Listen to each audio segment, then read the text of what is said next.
You have to come to this understanding that because you're born again, no sickness in your body can remain.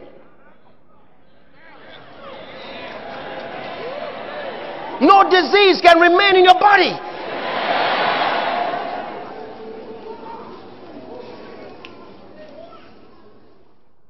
It should not stay.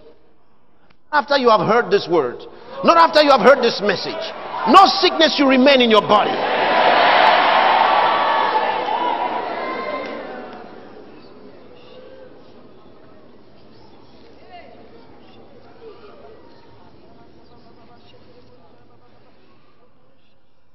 You are to lay hands on the sick.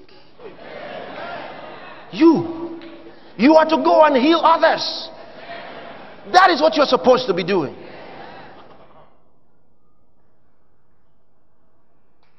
Hallelujah. I said hallelujah.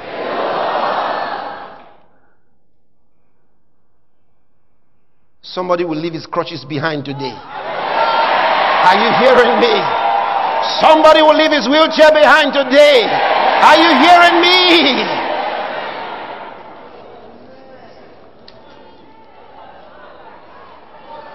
You are coming out of that pain. You are coming out of that infirmity. Today there will be a separation between you and that sickness.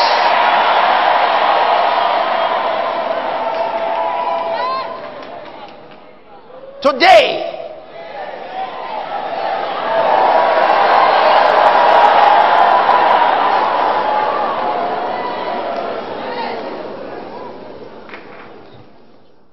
The Holy Ghost in us. I said the Holy Ghost in us. The Holy Ghost in us. Is he in you?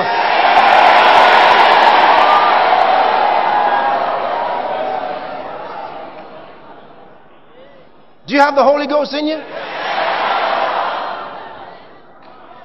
He said, if the Spirit that raised up Jesus from the dead lives in you, he that raised up Christ from the dead shall also vitalize your mortal body by his Spirit that dwelleth in you. That same Spirit that raised Jesus from the dead,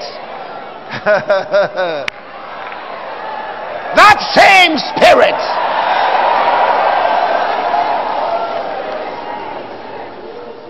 You know what you're supposed to do? How'd you get that power to work? How'd you get that power to work? You've got to stir that power up. You've got to stir it up. The power of the Holy Ghost in you must be put to work. Because it's there. Notice, it didn't work for Elisha. He died of sickness. But the power was in his bones.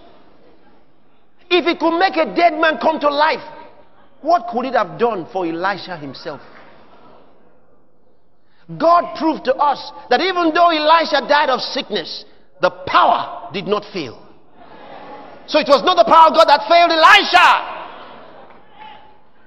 He did not apply it in his health.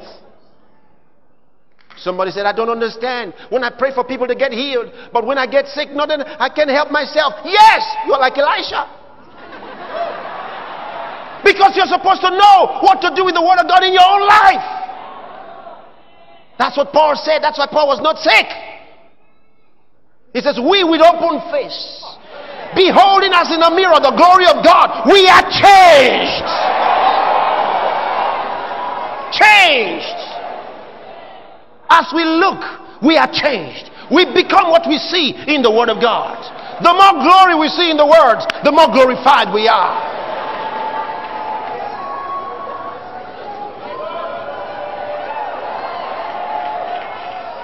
You know, sometimes some people say, when you are sick, Jesus comes to you. It might sound so nice. Jesus comes to you and shares your pain with you.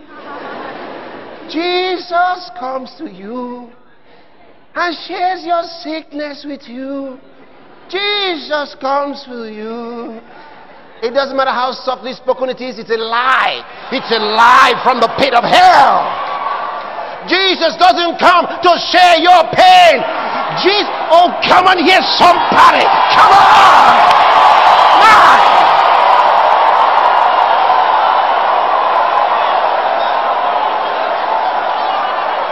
Listen, let me tell you what the word says.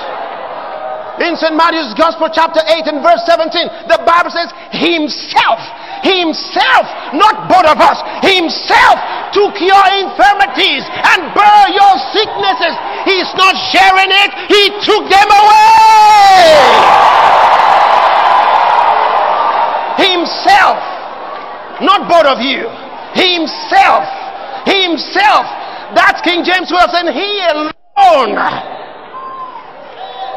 took your infirmities, bore your sicknesses. He got rid of them, nailed them to the cross. You ought to walk free without sickness. Hallelujah, glory to God.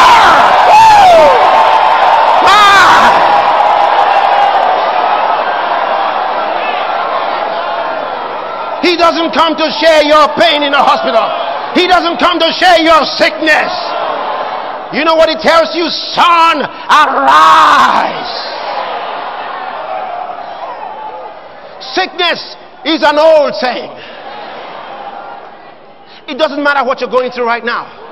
It doesn't matter what the pain is right now. It doesn't matter what the infirmity you're experiencing right now. You ought to say, I refuse to be sick.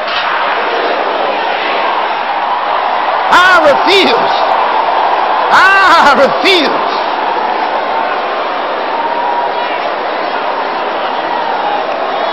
Oh, glory to God. My.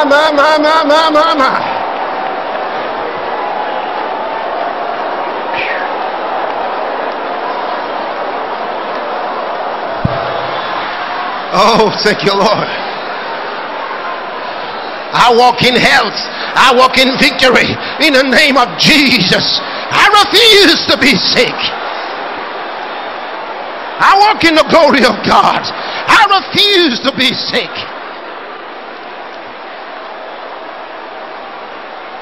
I've come to my place of health. I've come to my place of strength. Oh, glory to God. I refuse to be sick.